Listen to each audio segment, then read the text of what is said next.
I joined Powys about 13 years ago now, and I actually joined as a physiotherapist. I'm a registered physio by trade, as they say, and I was working in stroke and neuro rehabilitation for the first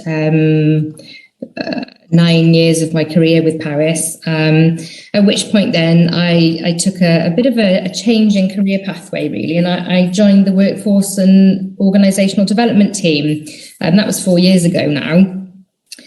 So I took on a role with them then leading clinical education for the health board across all professions, actually, and it obviously a big difference to physiotherapy, but certainly have learned lots along the way.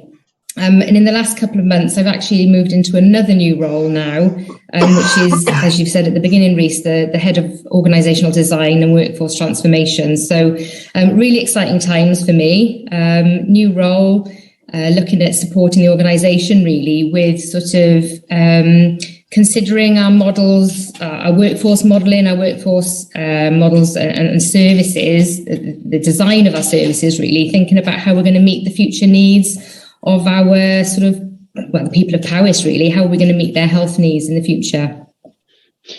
That sounds like an exciting but very challenging role, Katelyn, that you've got there. And I'm sure when you started your journey with the health board as a physiotherapist, this possibly wasn't on the initial plan. But it's great to hear how you've developed into something else, and obviously using your expertise and knowledge. And it's a great way of sort of hearing how the health board has sort of grown you into something else and using your expertise.